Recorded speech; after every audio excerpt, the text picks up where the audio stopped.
Alô, irmãos, irmãs, em Cristo Jesus. Pai, graça e misericórdia seja com todos nós neste dia. É o 28 de janeiro, 2024.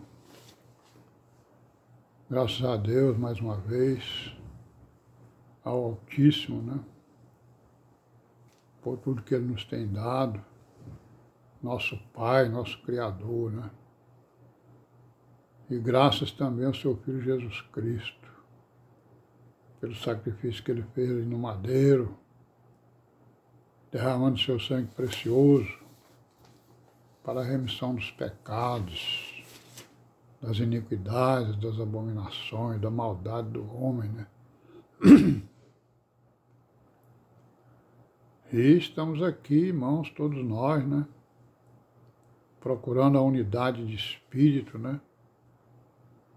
pelo vínculo da paz, a unidade do espírito, a unidade do entendimento, para que possamos, cultivar a boa consciência nas Escrituras. É isso que nós estamos tentando fazer, Na nossa escola, que é a igreja, A igreja, ela é o lugar celestial, aqui na Terra. É o local de adoração. É isso, é a igreja. E é também a família do Deus vivo, Do Altíssimo, do Pai dos Espíritos, Aleluia, irmãos? E além de tudo isso, além de muitas coisas que a igreja ela é também a nossa escola, onde nós aprendemos a conhecer o Criador e o Redentor, a conhecer a sua palavra, a sua vontade e as suas obras, e os seus tesouros, e as suas promessas, É a nossa escola. Então, a nossa escola, ela se reúne, nas casas, no ajuntamento. E quando nós nos reunimos, nós somos a família de Deus, é o lugar celestial, e é ali onde nós, digamos assim, fazemos os nossos cursos, É isso? Cursos sobre a palavra, sobre os entendimentos, sobre o cultivo da boa consciência. Que é isso que nós estamos procurando fazer. Então nós estamos falando aqui, do entendimento da eclésia, da boa consciência nas escrituras, estamos falando do casamento, esses temas que são os temas mais importantes exatamente para o nosso entendimento.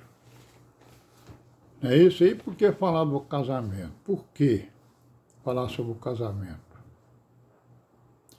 Por causa da má consciência que existe, Que nós viemos das nossas religiões, e lá nas religiões existem o quê? Os maus entendimentos sobre o casamento, Muitos maus entendimentos. Por isso é que a gente tem que estar sempre examinando, procurando exatamente tirar da nossa mente aqueles maus entendimentos que nós trouxemos das religiões onde nós estávamos. São religiosidades, Entendimentos, às vezes, contrário ao entendimento das Escrituras. Às vezes não, quase sempre, Então, o que é o mau entendimento? Inclusive no meio dos irmãos, às vezes a gente vê, irmão dizendo coisas que não se coadunam com as Escrituras, com o ensinamento apostólico e nem do Senhor Jesus, conforme nós vimos aí, No capítulo 19 de Mateus, Jesus falando, e no capítulo 5, e o apóstolo Paulo lá no capítulo 7 de 1 Coríntios, Porque é o seguinte, quando o Senhor Jesus diz lá, que o que Deus ajuntou não separe o homem, claro que isso é verdade, O homem não pode O homem ou a mulher não podem exatamente, né, o quê? Separar aquilo que Deus ajuntou. No caso do casamento que ele está falando. Então o casal ele pode. Então isso significa eu entender que se o homem não separa o que Deus ajuntou, significa que o casal pode viver em prostituição e adultério e continuar o seu casamento? Claro que não, né? Isso não é, isso é um mau entendimento, né? Certo? Por que isso? Porque o Senhor Jesus ele vai dizer, não sendo por prostituição, por adultério, né? O casamento ele acaba com o adultério ou com a prostituição, conforme nós vimos aí. Então, o mau entendimento é isso, né? Porque Jesus disse que não, né? Certo? Porque a prostituição e o adultério, eles terminam, acabam com o casamento.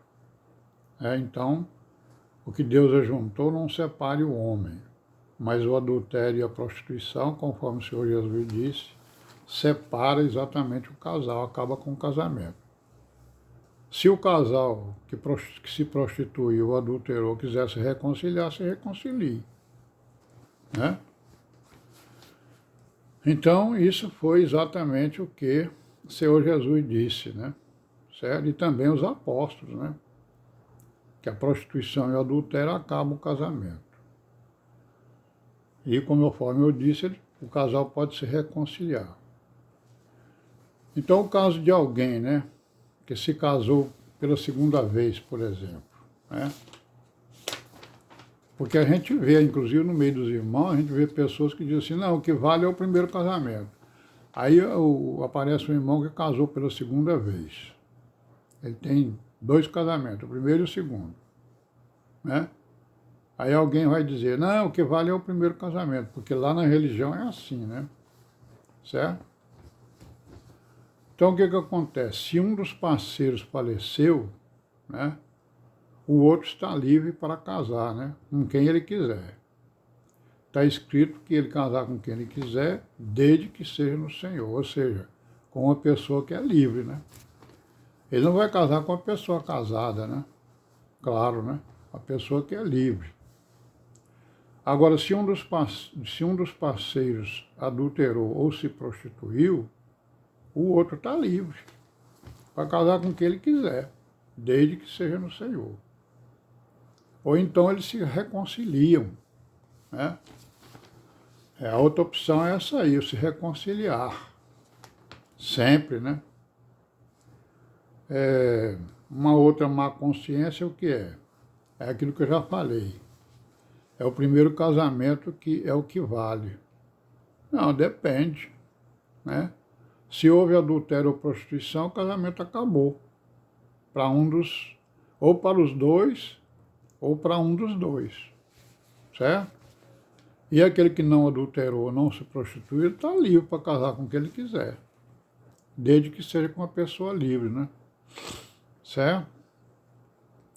Então a morte de um parceiro também acaba com o casamento, conforme nós vemos. E também a prostituição e o adultério de um ou de ambos, né? Acaba exatamente com o casamento. Então essa é a finalidade da gente estar falando sim, do casamento, né? Que é a relação importante entre um homem e uma mulher. E essa relação, ela foi criada lá no Éden, na criação do homem e da mulher, quando Deus deu a ordem, né? Crescei-vos e multiplicai-vos. Então essa relação, ela não é só para a igreja, ela é para toda a humanidade, né? Cultivar essa relação e a boa consciência dentro dessa relação. Não é isso? Por isso é que o apóstolo diz lá no capítulo 7 de Coríntios, né? Para que a gente não caia em prostituição, cada um tenha a sua esposa e cada uma tenha o seu esposo, né? Para que exatamente a prostituição e o adultério não impere na vida exatamente dos casais, como é o costume do mundo, né? Aí vamos parar por aqui, amanhã a gente continua e graças a Deus por isso.